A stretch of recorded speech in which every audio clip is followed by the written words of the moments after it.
the difference between augmented reality, virtual reality, and mixed reality? It is a range of experiences. On one hand, we have virtual reality, which is a total immersive experience where you put on a headset and you are disconnected from your environment. Everything you see and interact is a 3D generated object. And on the other hand, for augmented reality, you have a connection to your environment, like in HoloLens, and you have some extra information, maybe 3D or maybe audio information that's available to you, which is augmenting your reality. Also, we have mobile phone applications like Pokemon Go. You are looking through the glass of your phone and you're able to find 3D objects in the real world. And this whole range of experiences we call mixed reality. And short, it's called XR.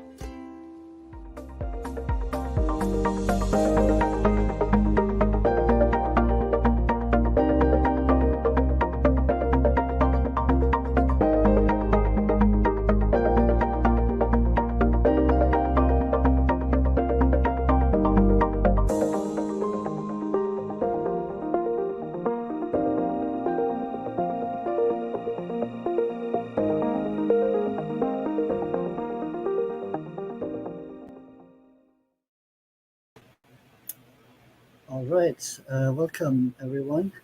So welcome to the first session in Channel 3. My name is Robin Fischer. I'm a student in XR technology, and the first talk will be given to us in video form, but the speaker will be available for Q&A after this session.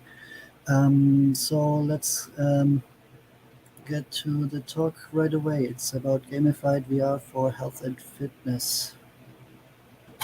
Hi, my name is Katie Houlihan. I'm here to talk about virtual reality games for physical and mental health. So to start out, just a bit of an introduction about myself. So I've got a background in applied sport and exercise science, and I've done my master's in biomedical engineering, where I focused on using virtual reality games for chronic pain. So I found out about virtual reality just after my undergraduate degree, and I went in and I tried it, and I was just blown away by how far the technology had come. So this is 2016, just as the original HTC Vive and Oculus were being released. So I tried it on my friend's headset, and immediately that weekend went out, sold my PlayStation and bought a VR headset. And I started researching, looking into how VR can help with physical and mental health and seeing what was out there. And the only two things at the time were chronic pain and stroke rehabilitation. So I was planning my dissertation before I'd even started my degree. So I ended up making a small VR game that had snowmen popping up all around you, and you bend down, pick up a snowball and throw it at them whilst having to physically dodge out of the way of snowballs that were being thrown at you. And I tested this with healthy participants, mostly just to assess its effectiveness at increasing engagement in exercise. So that was the big problem that kept coming up time and time again in my undergraduate degree, was the low engagement in exercise for health. And VR, just that light bulb moment when I first tried it, was that's the solution. So when I left university, I co-founded VR Healthy. Now this is formally named Virtually Healthy. So we are rebranding. This is pretty much the announcement for it. We are now VR Healthy rather than Virtually Healthy. Got a fresher logo, snappier name, and looking forward to where the future takes us with this brand. So everybody knows that exercise is key to a healthy lifestyle. Yeah, we recommended to do 30 minutes of exercise per day. But amazingly, only 27% of UK citizens and about 23% of US citizens actually meet this recommendation. We have low engagement in physical activity that leads to countless diseases, health conditions, not only physical health but mental health as well. So exercise is known to help with your mental health as well. So there's so many diseases that could be prevented by simply increasing engagement in exercise. And we also have a similar low adherence rates to exercise programs that are used for managing these health conditions and recovering from injuries and rehabilitation, physiotherapy. And this is a major problem within the healthcare industry that is costing organizations, health organizations such as the NHS, millions, if not billions of pounds. And not only is it costing the health services, but economy as a whole. So if people are ill and having to take time off work, that affects the economy. And I think it costs something about £7.4 billion to UK society alone from this low engagement in exercise, which is astounding when you really look at those numbers.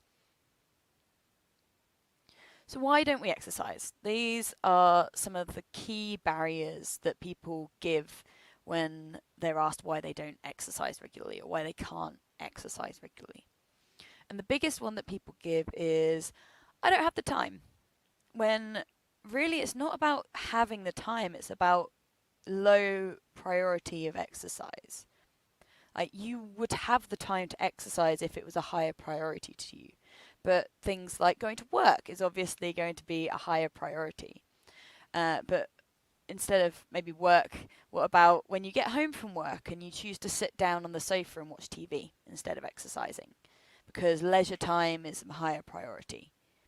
So it's about having the priorities of exercise as a bit of a higher one to be able to overcome that barrier. People lack the motivation to start to exercise or to get into that regular routine, and lack the motivation to do it. Maybe that's because of mental health problems such as depression, which gets in the way of that motivation or that want to do these things. A lot of people might be self-conscious about their body image, particularly in the obesity population. People might not want to go to the gym or exercise in front of people or do a sport together with other people because they're embarrassed about how they might look. A lot of people experience pain whilst exercising. Now, this isn't only people with things like chronic pain that actually exercise enhances and makes you feel more pain from your condition, but even just the pain that exercising induces. For example, that burn of the lungs when you've just gone for a run. Yeah, nobody enjoys that side of exercise, and that can be a massive barrier for people. Many people simply don't enjoy exercise. They just don't like sports. They don't like going to the gym. They don't like the feeling of exercise. They don't enjoy it as a whole. Others might not have access to facilities. Maybe there's only one sport you like to do, but there's no facility around to do it. Or maybe it costs too much to do that. Like a gym membership is very expensive, and even just like the access to a gym. If you don't have a gym near you, or you don't have a particular sporting facility near you, that can be a big barrier. So immersive virtual reality may help to overcome these barriers to exercise, or a lot of them at least. It's been shown to distract from mental and physical pain. So it actually absorbs and diverts your attention away from pain and reduces that perception of pain. And some studies have even shown that it physically changes the way your brain registers pain. So it really affects you neurologically as well as just diverting your attention away from it. And most importantly to what we're trying to do, it provides a platform for fun and motivational exercise to get people really wanting to engage, which is really our key aim at VR Healthy. So we want to be able to bring this element of gamification, and virtual reality is a key to the key platform to be able to do that. So gamification is basically game-like experiences that promote flow, mastery, achievement, and intrinsic motivation. So they want to do something because you want to do it, not because you're being rewarded by doing it, or not because you have to for some external reason. And these encourage participation. These game-like experiences encourage participation, and they positively influence your attitude and behavior towards exercise. And it also allows for like easy goal setting and progression. So you can see here there's the 3 key elements of the gamification of exercise. So it starts out with these motivational affordances that you'll see in a lot of games. So things like feedback give context to your progress and ability. Your points can measure achievement in relation to others. Your badges like visually reward the achievements that you've obtained. Levels encourage progress and unlock new rewards. The scoreboards create competition between players. Goal setting provides motivation to reach long-term goals. And challenges engage players with specific tasks that they need to complete. And these motivational affordances lead to psychological outcomes. So things like increased self-efficacy, like your belief that you are able to succeed, belief that you will succeed. It also reduces your perception of pain whilst exercising. So this in combination with something like VR can like really have a strong pain relief effect. And these just generally improve your attitude towards exercise. And then from these psychological outcomes comes these further behavioral outcomes of increased participation, which is our end goal, which leads to a better quality of life. So yeah, gamified virtual reality can provide a much needed solution to low engagement in exercise for health. And things like mental and physical health go hand in hand. Like if your mental health is bad, you're unlikely to spend time working on your physical health. Or if your physical health is bad, that's likely to negatively affect your mental health. And virtual reality and gamified VR can really help to holistically deal with mental and physical health together when they're so often dealt with separately. So, for example, you don't go to the same specialist to deal with mental and physical health. You don't go to the same place. You don't to go deal with your mental and physical health together. You would go to, I don't know, a physiotherapist to deal with your physical health and a psychiatrist to deal with your mental health.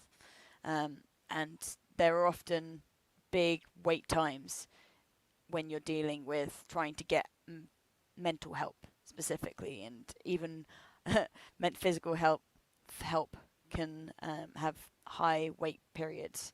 And virtual reality is something that you can access a lot quicker. So what we've been doing at VR Healthy is conducting research into the health and fitness benefits of virtual reality games. So this is for any sort of physical and mental health. Before the pandemic, we conducted a big study over 18 weeks, and we looked into 36 different VR games. So we had 20 participants attending for an hour a week over the course of this 18-week period. And they played maybe 2 to 3 VR games in one session. So these were either VR games that were intended to help with mental health, well, not intended to, but looking at games that would likely be beneficial to mental health or physical health. And in each session, we'd try and have at least one game that increased heart rate and induced exercise.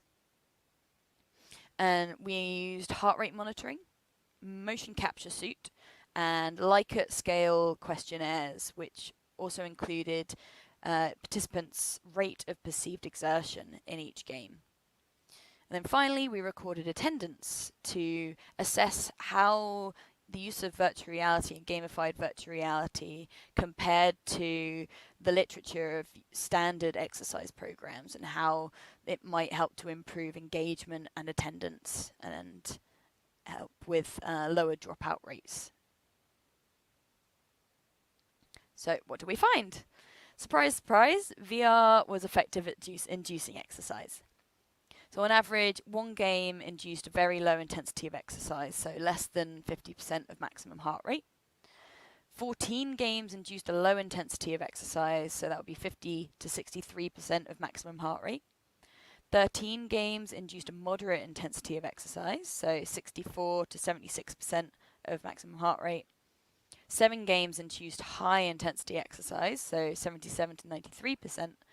And 1 game induced very high intensity exercise of 94 to 99% of exercise, of maximum heart rate, sorry. We also found that perceived exertion was significantly lower than actual exertion. So we took the rate of perceived exertion scores and converted them into heart rate and compared the actual heart rate to the RPE heart rate, and found with a statistically significant result that the RPE was lower. And this really goes to show perhaps the anxiety relief, but the reduction in pain and exertion that virtual reality can provide, and that sort of distraction from what you're actually doing physically in the real world. The most successful part of this, that I see, is the increased engagement. So we had a 90% adherence rate and only a 10% dropout rate, which is an amazing result to have. When we compare that to similar research with standard exercise programs, 67% adherence is considered successful, with many studies getting around 40 to 50% adherence. And generally, dropout rates range from about 25% to 80%. And that's on top of the low adherence. So the people that do drop out aren't generally included in the adherence statistic as well. So adherence is about how many sessions you attend and how well you stick to the program. In some cases, we observed heart rate to be lower than the initial resting heart rate whilst in virtual reality. Now, of course, this isn't whilst participants are up and doing the active and physical VR games. It was usually whilst in the menus. So with Steam VR, there's basically a nighttime scene where you're in the mountains. It's quite a nice, pretty scene to be in. And that kind of goes to show the anxiety relief, or it might show how VR can help sort of relieve anxiety and lower that sort of minimum heart rate or initial resting heart rate. We had 2 participants with slight limitations to their upper limb movement, and without any prompting, they noted how they felt that they could do things in virtual reality that they couldn't do in real life. So we had 1 participant with limitations of the elbow and flexion extension and movement around the elbow, and they felt that they could reach further than they could. And there was another participant that had limitations of the wrist, and they felt that they had more range of movement in their wrist whilst they were in virtual reality. And this goes to show how virtual reality can really distract you, not only from what you're doing physically, but the limitations that you give yourself for what you can and can't do. And that shows how VR can really help with this, like neurological changes in the brain, and then really facilitate the neuroplasticity for rehabilitation. Of course, this needs a lot more research doing, but it's really a positive thing to have come that we weren't expecting from the study. We also had mental health benefits that were noted by 12 participants, including 2 of them who noted that they suffered with depression and were diagnosed with depression by a doctor. So here I just have a couple of quotes from those people that said that they suffer from depression. This is an answer to the question, did playing VR regularly have any effect on your mental health? So one of them said, I found it beneficial for my mental health. It has been good for me to have the weekly activity just for myself, which I really enjoy, and I found the immersive nature of VR helps me to just switch off for a period of time, particularly when I'm feeling anxious. And the second participant said, Definitely. It's been a highlight of my week and has always lifted my mood when I was feeling low otherwise. So it's really impactful for how VR can help with mental health. And there is a lot of other research out there that is showing how VR can help with mental health. So you can read an overview of this study on our blog. And I've also published a journal paper with details about this. So if anybody wants a version of the full copy, I'd be happy to send you the full paper. Just contact me, sort of LinkedIn or email. You'll find my details at the end of the presentation. We're also releasing detailed information about specific games through our blog, so please have a look on there and see what we've been up to. We offer independent research services for VR games at VR Healthy. So we tailor our research projects to each game to look into appropriate aspects, so particular benefits that either we or the game developers think the VR game will have. So if they think it's going to be good for inducing cardiovascular exercise, we can look into that. Or if they think it's going to be good for coordination or balance or easing anxiety and things like that, we can tailor our research projects to look into those things scientifically. And we've conducted various independent projects and have reports on our blog detailing our results. I'm just going to go through a couple of them now. So for Creed Rise to Glory, we conducted a small study comparing the new endurance mode to the normal mode, the older normal version. And endurance mode was found to induce a higher intensity of exercise, surprise, surprise, with a very high intensity exercise, so 94 to 99% of maximum heart rate was found on average for the endurance mode, versus a high intensity level of exercise at 77 to 93% of maximum heart rate for the normal mode. On average, just overall, Creed was found to be exciting, fun, and immersive. And on average, participants put a lot of effort into playing the game. They were motivated to get a high score. They would choose to play the game again, and they would choose to spend money on the game. We also investigated the single and multiplayer modes of Spark. The single player mode was found to induce light intensity of exercise, so 50 to 63% of maximum heart rate, whereas the multiplayer competitive matches were found to induce a moderate intensity of exercise, so this is 64 to 76% of maximum heart rate. And overall, on average, Spark was found to be fun, exciting, slightly difficult, and immersive. And on average, participants were motivated to get a high score. They felt challenged to solve problems. They would choose to play this game again, and they put a lot of effort into playing the game.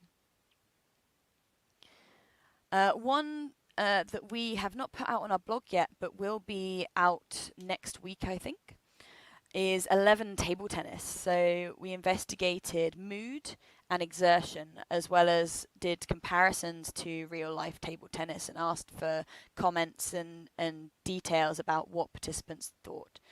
And this included both players who had been really experienced and played regularly, and all different levels of table tennis players, as well as people who had never played table tennis before and were complete beginners.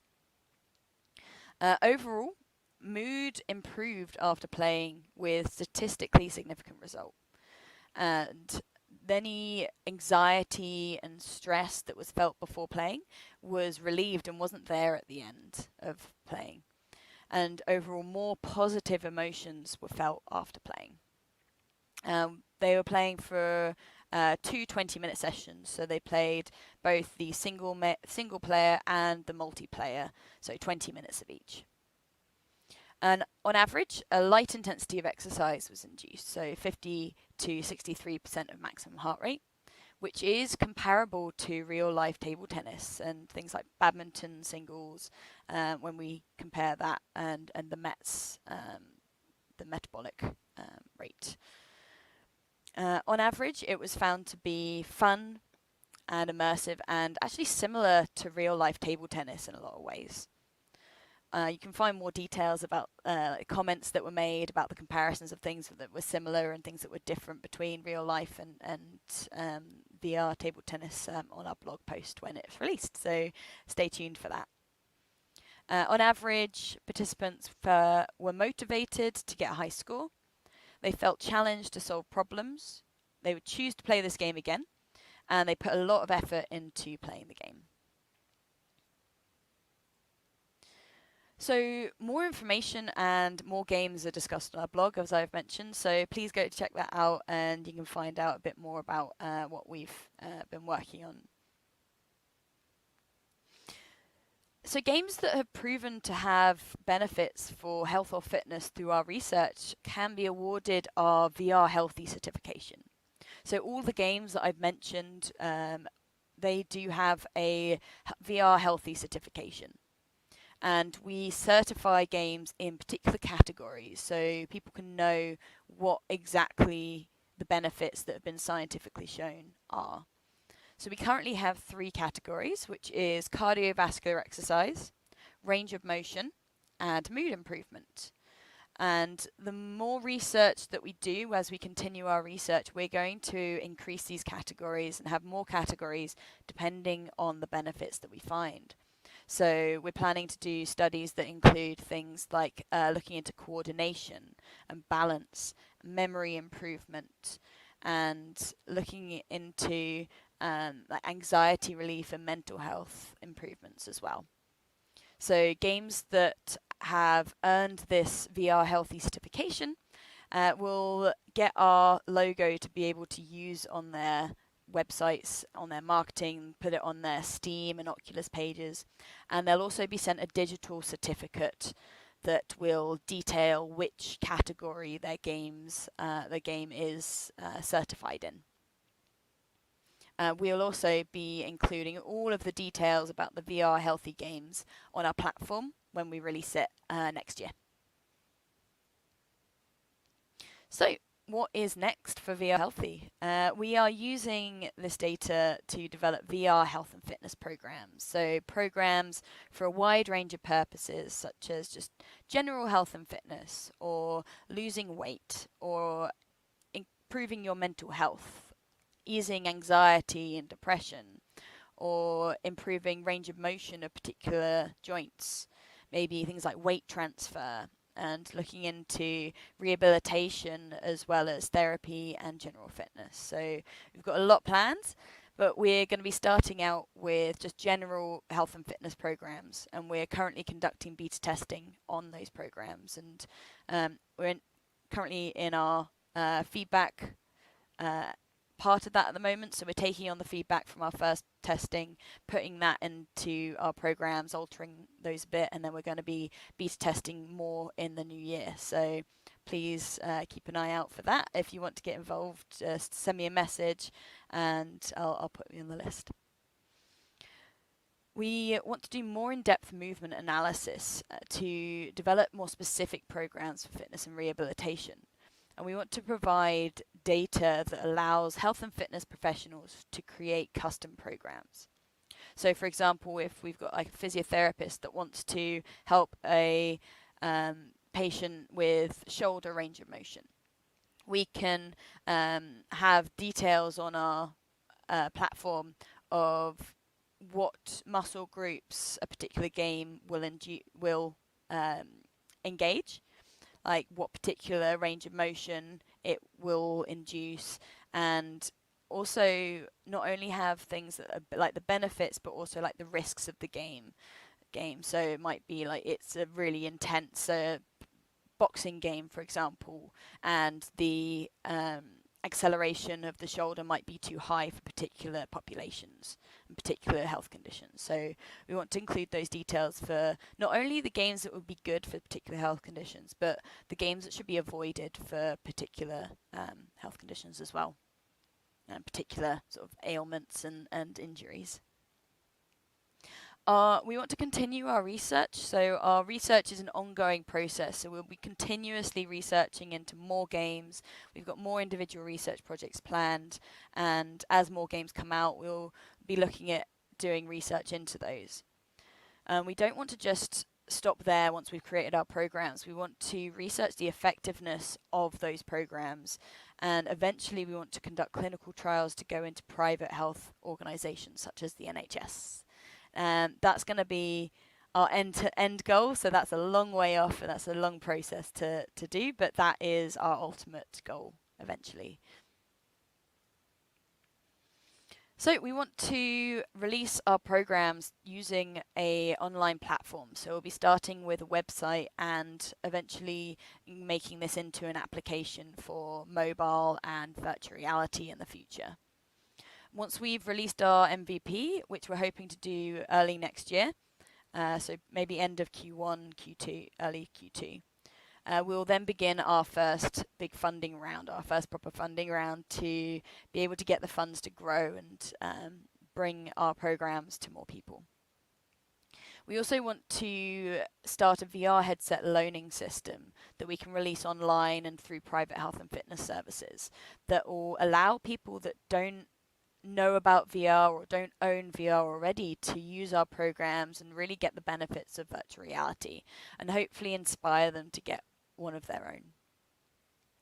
We have many partnerships in the works with things like VR, arcade companies, private health and fitness professionals and organisation, and game developers. So we're actually working very closely with the game developers, and all the game developers that we're in contact with seem really enthusiastic about using their games for health and fitness and are really open to helping improve their games in ways that will actually benefit the health and fitness side of them, which is really amazing to see. Right, so here are some of the references of things I've talked about within the presentation. And thank you very much for listening. And if you have any questions or comments, I'll be there to take them. If you want to get in touch, whether you have like ideas for collaboration or you have any questions that you don't want to talk about on today, please get in touch. You can contact me, katie@vrhealthy.co.uk, or find me on LinkedIn or Facebook under Katie Ullahan. You can sign up for updates on our website, which is vrhealthy.co.uk. And you can also join our Facebook community, which has loads of different people in the industry connecting and collaborating and posting information, research, anything you can think of that's in relation to VR within health and fitness. That is currently called the Virtually Healthy Community, but we will be updating that to the VR Healthy Community very shortly. So thank you very much, and any questions or comments, please? Okay, let me first remove the recording and add Katja in here. Yeah, welcome. I just noticed the reason you had to do this session in recording is because you're on the road, but you're still available to answer questions. That's great. So, yeah, welcome. Sorry if there's any background noise. Having to do this from my car, but hopefully the audio is good. It's good. We don't have too much time, and there were a few comments actually. So I'll go through them first. The first one from Zugsoft from Switzerland. He has like several years of experience in the rehabilitation games for hospitals, and he mentions that actually he thinks augmented reality is more suitable in this context. I think this because it avoids the risk of having accidents, that you can still see your surrounding. So do you have any thoughts on like augmented reality in this context? So the reason that we chose virtual reality is due to the distraction elements of it. The fact that you are taken away to a whole different environment and a whole different world has those pain relieving effects that I talked about. And augmented reality doesn't have those same effects. And in VR, there are safeguards against walking into your surroundings and things like that. So there is the Guardian system that makes sure that you have enough space besides any walls or objects, and making sure that you do have a safe space to play these games in and you're not going to hurt yourself. And that is basically why we're doing VR rather than AR, is that distraction element and the new the pain relieving and diverting attention away elements. And there are that's kind of what we're trying to do, is provide the research to show, okay, well, here's how you should play the game to reduce the risks of injuring yourself, and not just focus on the benefits but also the risks and try and minimize them. Yeah, indeed. Yeah, a second comment he did was that it also helps. For example, there's a lot of motion sickness in VR. Sometimes when you move a lot, although I would say that's getting better with better hardware. But I think it completely depends on the experience as well. There are so many experiences that don't move you and don't induce motion sickness, and that is one of the elements that we are considering. And a lot of the games that we're doing research on are the more comfortable games that don't induce motion sickness. And obviously there are like hardened veterans of VR that don't get motion sick because they've built up the tolerance to it. And we're not going to completely ignore all the games that do cause motion sickness, because there are uses for those and there are people that don't get the motion sickness from that. But it's not as much of an issue in what we're trying to do as people might think. All right, yeah, interesting. Okay, there were a few other comments. I'm not sure. Like just somebody who missed their boxing classes downloaded the Thrill of the Fight, and it really like it's a real exercise. Like the muscle soreness are very real, he says on YouTube. Yeah. So 100%. yeah. So the Thrill of the Fight, that is the one game that induced the very high intensity in our study, in our big study. Right, yeah. I think especially during the lockdown, this is like a great thing that we have all these games available right now when people actually need them. And Exactly, yeah. Like not only for the physical health side of things, but mental health. Like I gave a few presentations like this in VR in Alt Space, and just like being in that three-dimensional environment as an avatar, it felt like you were connecting with people a lot better. right, it's yeah, very interesting. One thing is when you have a long session in VR, I also noticed that you're really not so aware of the exercise until you get out. But so one comment, Exactly, but that you should have like yeah. Is that reduced perception of exertion, like we showed in our study. It really doesn't feel like you're exercising as much until you take the heads up off and you're dripping with sweat. Right. So yeah, Father Wallace just mentioned there should be a way to have like inform people that about the risks of like overdoing the exercise, giving them like a notification, hey, take a break. Yeah. I mean, that is kind of what we're trying to do, is like developing these exercise programs that inform you, okay, you should play 20 minutes of this game, like 10 minutes of this game, and including things like warm-ups and cool-downs to reduce the risk of overdoing it in exercise and straining yourself. A lot of people will go straight into a game of Thrill of the Fight, for example, and that's going from 0 to maximal intensity in a very short period of time. you're not having that warm-up period, which is what helps you reduce the risk of strain and sprain and over exertion and injury in general. And that's what we're trying to do at Virtually Healthy, is provide, or VR Healthy, sorry, it's still used to the old mindset and the old name. But yeah, that's what we're trying to do at VR Healthy, is to provide a platform that can show you how best to exercise and how to reduce the risks and improve and increase the benefits from these as much as possible, and provide that guided, professionally and scientifically guided exercise through VR. All right. Yeah. Yeah, it's very awesome that you provide these platforms, and like in this context, so you provide these best practices. Did you also collaborate like with commercial game products that they can like sort of improve their design? So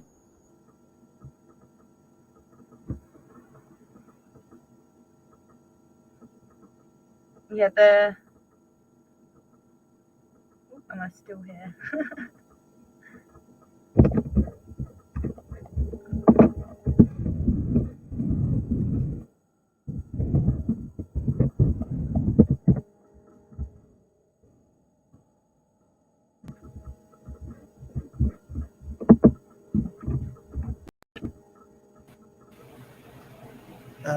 hello. Sorry, I think I lost connection.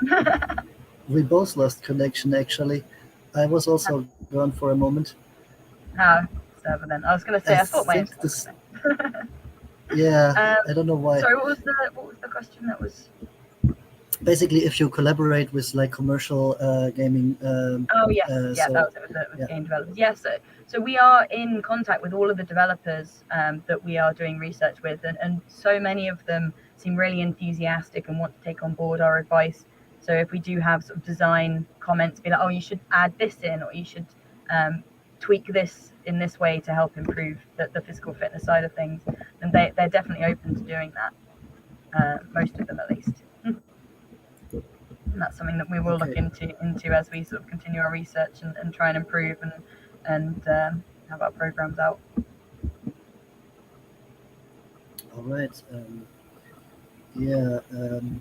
Then I think we also almost out of time.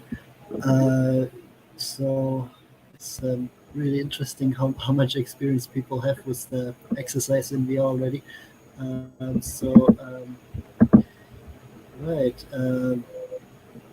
Yeah, I think if you have any last comments on like future projects or something you feel excited about that will be coming up. Yeah, we're like I said, we're working on our platform at the moment. We're doing beta testing of our first programs. So if anybody is interested in sort of testing that out, please get in touch. And if anybody wants to collaborate, partner up, and has any ideas for working together, then please do get in touch. All right. Yeah, awesome. Yep, they found the website on your talk. You can like scroll back to find it, or join on Discord to continue the discussion. Yeah, thanks Katja for the talk. Thanks everybody for joining. And in 15 minutes we'll start the next talk. Oh no, I think you need to switch the.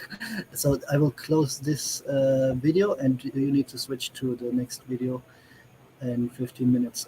So, all right. Oh, I don't know if I should ask, but where are you heading to? Since you are currently not.